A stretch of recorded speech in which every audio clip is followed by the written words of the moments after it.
Awali aktivitas dan pelayanan Anda melalui renungan pagi menjadi putra dan putri Allah. Terdengar panggilan Roh untuk mengangkat salib, dan mereka yang mengangkat salib akan menemukan bahwa salib mengangkat mereka. Dituliskan oleh Ellen G. White bersama Pendeta Denny Kanajo. Selamat mendengarkan. Salam, salam sejahtera untuk para pendengar dimanapun Anda berada saat ini. Kita berjumpa kembali dalam mendengarkan firman Tuhan melalui audio renungan pagi. Pada tanggal 26 Agustus 2021 dengan judul Kita Harus Memikul Salib Kita Tiap Hari. Sebelum kita melanjutkan bacaan renungan kita pada pagi hari ini, saya mengajak kita semua para pendengar yang setia untuk berdoa bersama-sama. Bapa di sorga, terima kasih karena kebaikan dan rahmat Tuhan begitu besar bagi hidup dan kehidupan kami. Lebih khusus sepanjang malam di dalam tidur kami. Hingga tiba di pagi hari ini kami dibangunkan dengan tubuh sehat dan segar. Sebelum kami melakukan segala tugas, aktivitas, pekerjaan, pelayanan kami sepanjang hari ini, kami rindu untuk belajar dan mendengarkan kebenaran firman Tuhan.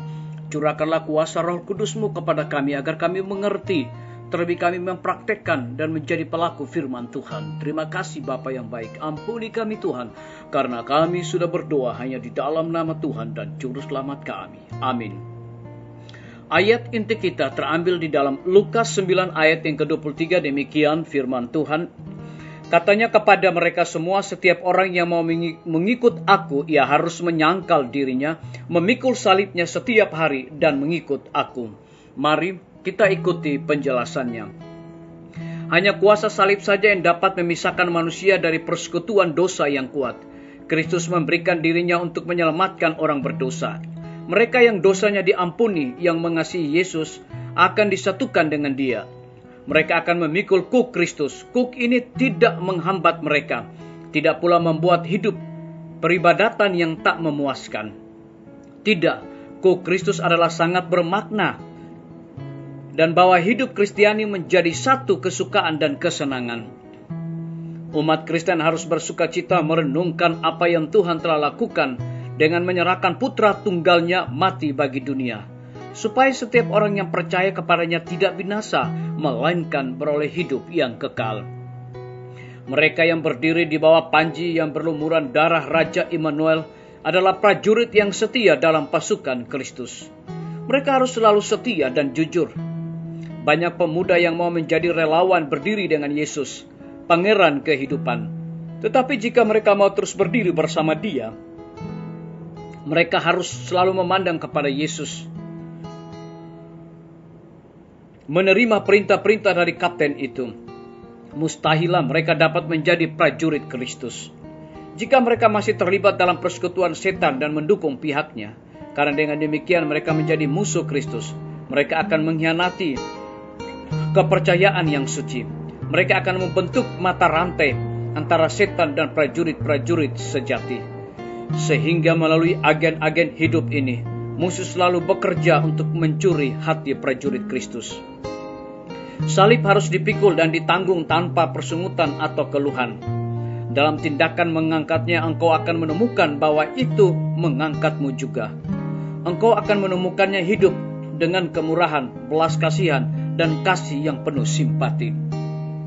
Melalui memikul salib, pengalamanmu bisa sedemikian rupa, sehingga engkau dapat berkata, aku tahu bahwa penebusku hidup, dan karena Dia hidup, aku akan hidup juga. Betapa hebatnya jaminan ini. Biarlah bacaan renungan kita saat ini akan menjadi berkat bagi kita semua. Mari kita tunduk kepala dan berdoa.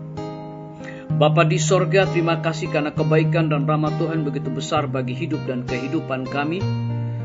Lebih daripada itu, kebenaran firman Tuhan mendatangkan berkat bagi hidup kami dan memberikan penjelasan kepada kami bahwa hanya kuasa salib saja yang dapat memisahkan manusia dari persekutuan dosa yang kuat. Kristus memberikan dirinya untuk menyelamatkan orang berdosa. Terpujilah nama-Mu ya Tuhan. Pada pagi hari ini hamba berdoa untuk pemerintah kami. Tuhan memberkati Bapak Presiden bersama dengan wakil, para menteri dan stafnya, Bapak Gubernur bersama dengan wakil, Bapak Bupati bersama dengan wakil, Bapak Wali Kota bersama dengan wakil, camat dan stafnya, kepala desa, lurah, RT, RW dimanapun mereka berada saat ini. Mereka membutuhkan pertolongan kuasa Tuhan. Kiranya curahkan hikmat pengetahuan sorga agar dapat menjalankan roda pemerintahan di tengah-tengah pandemi dan kesukaran hidup saat sekarang ini. Biarlah itu boleh sesuai dengan amanat dan pertolongan Tuhan sendiri. Kami menyerahkan akan para tim medis, Tuhan berkati dokter, perawat, bidan, dan semua para pekerja kesehatan yang ada di setiap rumah sakit, bahkan puskesmas yang ada di Indonesia. Tuhan lindungi, pelihara mereka, berikan kekuatan, kesehatan, dan sukacita di dalam pelayanan, terlebih dalam memberikan pertolongan kepada saudara-saudara kami yang sakit dan juga terpapar oleh karena COVID-19. Kami menyerahkan guru-guru, kepala sekolah, dan semua siswa ke dalam tangan kasih dan rahmat Tuhan. Lindungi, pelihara mereka, curahkan hikmat pengetahuan sorga selalu kepada mereka. Kami juga berdoa untuk pimpinan-pimpinan organisasi gereja Tuhan, dari tingkat yang tertinggi sampai kepada gembala jemaat. Saat ini mereka membutuhkan kuasa Roh Kudus di dalam pelayanan mereka. Kami juga menyerahkan TNI, Polri, PNS, wira swasta, petani, pedagang, nelayan, ojek online, dan saudara-saudara kami yang ada di dalam penjara. Tuhan lindungi, pelihara mereka, berikan kekuatan, kesehatan, iman yang teguh kepada mereka, agar supaya mereka pun juga menjadi berkat bagi sesama manusia. Kami juga berdoa untuk para pendengar yang setia dimanapun mereka berada saat ini, yang berulang tahun dengan bertambahnya usia yang Tuhan percayakan di dalam hidup mereka. Mereka selalu bersyukur, melayani Tuhan, dan lebih daripada itu, biarlah mereka juga menjadi berkat bagi sesama manusia. Kami berdoa untuk saudara-saudara kami yang sakit, yang di rumah, bahkan rumah sakit, yang membutuhkan pertolongan kuasa Tuhan. Kiranya Tuhan jamah tubuh mereka yang lemah, agar mereka dapat juga memperoleh kesembuhan.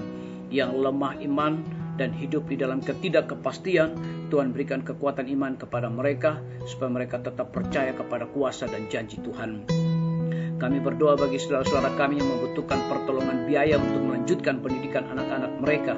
Kiranya juga Tuhan memberkati setiap usaha dan pekerjaan mereka, cukupkan kebutuhan mereka, dan ajarlah mereka untuk terus berharap kepada Tuhan. Terima kasih Tuhan Yesus. Ampuni kami Bapa, karena kami sudah berdoa hanya di dalam nama Tuhan dan Juru Selamat kami. Amin.